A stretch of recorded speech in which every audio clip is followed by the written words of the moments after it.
Morar sozinho não é liberdade do jeito que te venderam. É responsabilidade crua. É silêncio que pesa. É um espelho que não mente. E a maioria das pessoas não está preparada para isso. Porque enquanto vivem cercadas de gente, distrações e validações, conseguem fingir que têm controle.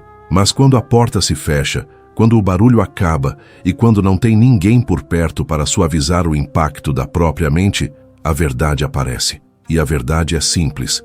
Ou você se governa ou você se perde. É nesse ponto que morar sozinho começa a fazer algo que poucos ambientes fazem. Ele elimina as desculpas. Não tem para quem jogar a culpa. Não tem quem organize por você. Não tem quem te empurre quando você quer desistir. Não tem quem absorva o seu caos emocional. Tudo passa por você. Tudo depende de você. E isso incomoda, mas também fortalece.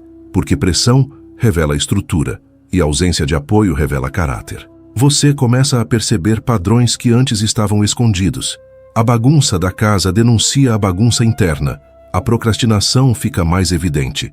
A falta de disciplina deixa de ser algo pequeno e vira um problema real. O emocional desorganizado começa a interferir diretamente na sua vida prática. E aí você tem duas escolhas. Ou você continua se sabotando, ou você assume o controle. E quando você assume o controle, algo muda de verdade. Você para de agir como alguém que precisa ser salvo. Para de esperar motivação externa. Para de depender de presença constante para se sentir bem. Você começa a construir uma base que não balança fácil. Uma base que não depende de aprovação. Uma base que não desmorona no primeiro desconforto. E isso te coloca em outro nível, porque a maioria das pessoas ainda vive reagindo, enquanto você começa a agir com consciência. Morar sozinho costuma desenvolver uma segurança que não é barulhenta. É silenciosa, mas firme. É o tipo de segurança que aparece nas decisões, na postura, na forma como você lida com problemas, na forma como você se posiciona e, principalmente, na forma como você não aceita mais qualquer coisa só para evitar ficar sozinho. E quando isso acontece, você não volta atrás, porque você entende algo que muda tudo. A sua presença precisa ser suficiente. E quando ela é, o mundo perde o poder de te desestabilizar com facilidade. É aqui que começa a verdadeira transformação. 1. O fim da muleta emocional. Chega um momento em que você percebe que não tem mais para onde correr. Não tem mensagem salvadora chegando na hora certa. Não tem alguém na sala ao lado para absorver sua instabilidade. Não tem distração constante para te impedir de sentir o que você vem evitando há anos. E é exatamente aí que o processo começa de verdade. Porque quando a fuga desaparece, a verdade se impõe. E essa verdade não pede licença. Ela expõe sua dependência emocional, expõe sua necessidade de validação, expõe o quanto você ainda não sabia se sustentar sozinho. No início, isso incomoda de um jeito difícil de explicar. O silêncio parece pesado, a casa parece grande demais, os pensamentos parecem mais altos, e qualquer desconforto emocional ganha mais espaço. Não porque ficou maior, mas porque agora não tem nada abafando. E é nesse ponto que muita gente tenta escapar. Volta para relações vazias. Procura barulho. Se distrai a qualquer custo. Porque encarar a própria mente exige força que nem todo mundo construiu. Mas quem aguenta esse início, começa a perceber algo diferente acontecendo. Aos poucos, o incômodo vira entendimento. A ansiedade vira observação. A carência deixa de ser urgência e começa a ser compreendida. Você passa a se escutar, passa a identificar padrões, passa a perceber o que te desestabiliza e por quê. E isso muda o jogo, porque agora você não reage mais no automático, você começa a responder com consciência. A muleta emocional perde espaço quando você entende que depender constantemente de alguém para se sentir bem te mantém frágil. Não porque as pessoas são ruins, mas porque você nunca constrói base interna. E sem base interna, qualquer ausência vira crise, qualquer distância vira insegurança, qualquer silêncio vira abandono. E isso te coloca em uma posição de vulnerabilidade constante. Morar sozinho quebra esse ciclo, não de forma gentil, mas de forma eficaz.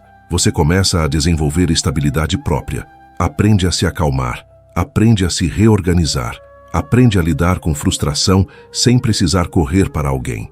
E isso te dá um tipo de força que não depende de cenário, uma força silenciosa, mas extremamente sólida, porque agora você sabe que consegue se sustentar. mesmo em dias ruins, mesmo em momentos de dúvida, mesmo quando tudo parece meio fora do lugar. E o mais importante, você para de aceitar qualquer companhia só para não sentir o peso da própria presença. Para de negociar seu valor por atenção momentânea. Para de se diminuir para caber em relações que só existiam para tapar buracos emocionais. Porque, quando você aprende a ficar bem consigo, o desespero desaparece. E sem desespero você escolhe melhor, se posiciona melhor, vive melhor. Esse é o fim da muleta emocional. E também o começo da sua força real. 2. Você aprende que ninguém vai te salvar. A ficha cai quando o problema aparece e não tem ninguém vindo resolver. A conta chega e não tem quem pague por você. A decisão precisa ser tomada e não tem quem escolha no seu lugar. O dia dá errado e não tem quem reorganize sua vida enquanto você se recupera. E isso no começo assusta, porque destrói uma ilusão confortável. A ilusão de que, em algum momento, alguém vai surgir para te resgatar. Mas essa ilusão custa caro. Ela te mantém passivo, te mantém dependente, te mantém esperando. E quem vive esperando não constrói. Quando você mora sozinho, essa espera perde sentido, porque a realidade não negocia com a expectativa. Se algo quebra, você resolve. Se algo atrasa, você reorganiza. Se algo complica, você encara. Não por escolha romântica, mas por necessidade. E é essa necessidade que começa a moldar um novo tipo de mentalidade.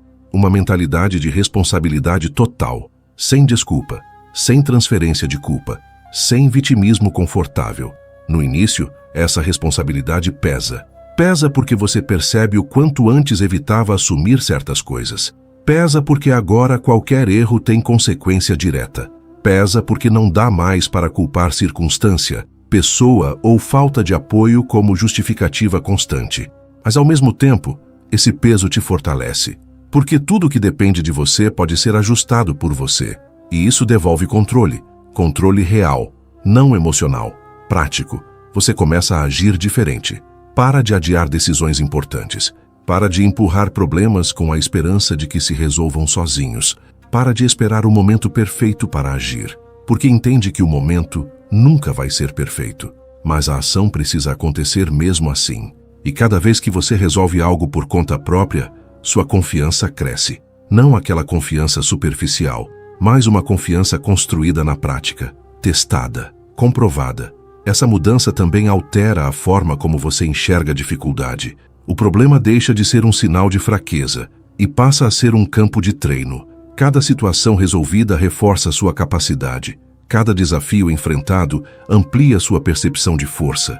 E pouco a pouco, aquilo que antes parecia grande demais começa a parecer administrável. Não porque ficou menor, mas porque você ficou maior. E o mais libertador de tudo, você para de viver na expectativa de ser salvo. Para de projetar nos outros a responsabilidade de te completar, te organizar ou te estabilizar. Você assume esse papel. E isso muda completamente sua postura diante da vida. Porque agora, você não implora ajuda. Você constrói soluções. Você não espera direção. Você decide. Você não depende de apoio constante. Você se sustenta. Quando essa virada acontece, algo dentro de você se firma de vez. Uma sensação de autonomia, de domínio, de presença. E isso não tem volta. Porque depois que você entende que ninguém vai te salvar, você finalmente começa a se tornar alguém que não precisa ser salvo. 3. Pequenas decisões revelam quem você realmente é. Ninguém está olhando quando você acorda atrasado e decide continuar deitado. Ninguém aplaude quando você escolhe organizar a casa, mesmo sem vontade. Ninguém critica quando você deixa tudo acumular por dias. E é exatamente por isso que essas escolhas mostram quem você é de verdade. Sem pressão externa, sem imagem para sustentar, sem personagem para manter. Só você e suas decisões repetidas no silêncio. Morar sozinho expõe o que antes passava despercebido. A forma como você cuida do ambiente revela o quanto você se respeita. A forma como você se alimenta mostra seu nível de disciplina. A forma como você lida com horários indica o seu compromisso com a própria vida. E não adianta tentar justificar, porque sem plateia a única pessoa sendo convencida é você mesmo. E no fundo você sabe quando está se sabotando, sabe quando está fugindo, sabe quando está sendo negligente consigo. O problema é que muita gente subestima essas pequenas decisões. Acredita que só grandes atitudes definem uma pessoa. Mas não. O que constrói ou destrói alguém são as escolhas repetidas no cotidiano. É o que você faz quando não está sendo observado. É o que você mantém mesmo quando não tem recompensa imediata. É o que você decide quando poderia facilmente escolher o caminho mais fácil. E morar sozinho amplifica isso, porque agora não tem interferência, só padrão. Se você deixa tudo para depois, o ambiente responde. Se você ignora responsabilidades, as consequências aparecem. Se você se entrega à desorganização, a sua mente acompanha. E aos poucos, você percebe que não dá para separar o externo do interno. O espaço em que você vive começa a refletir exatamente o estado em que você está. E isso pode incomodar, mas também pode despertar.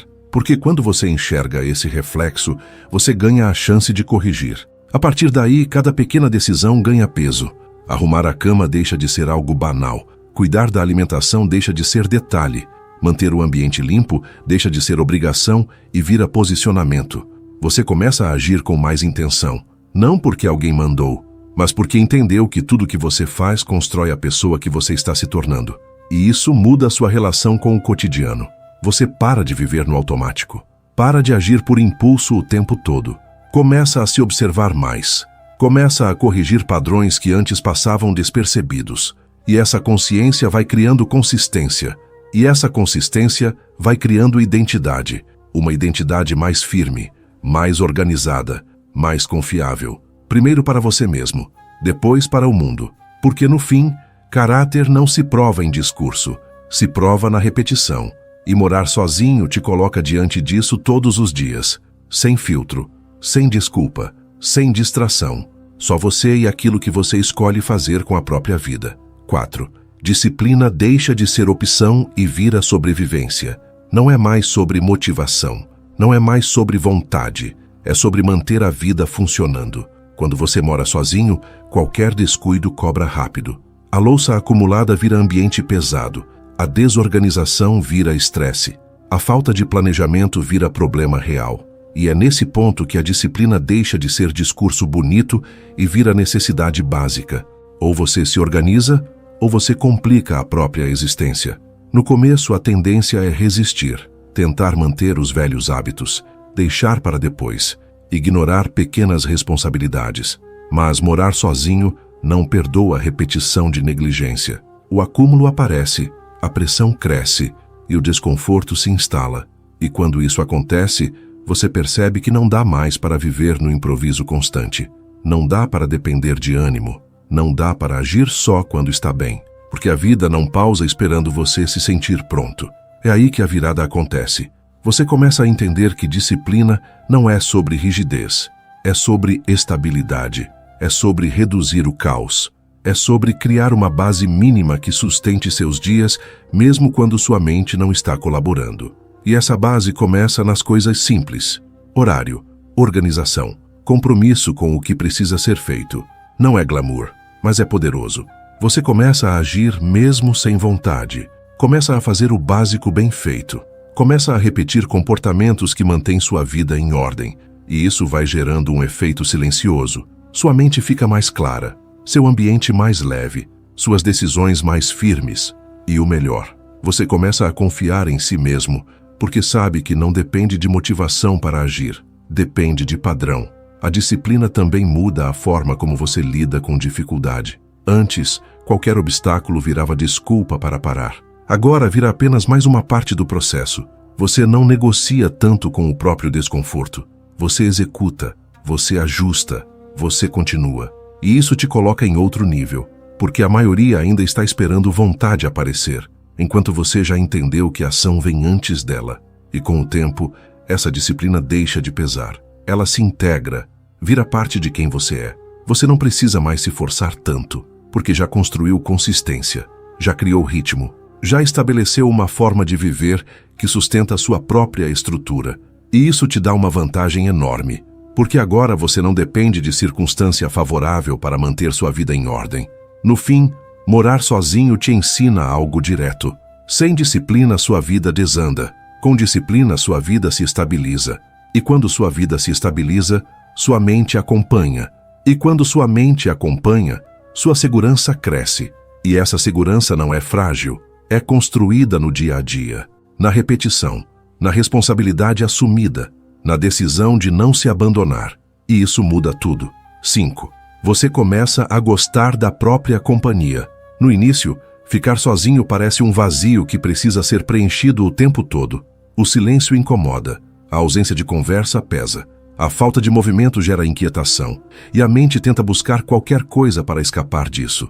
Mensagem, vídeo, rede social, qualquer estímulo serve como fuga.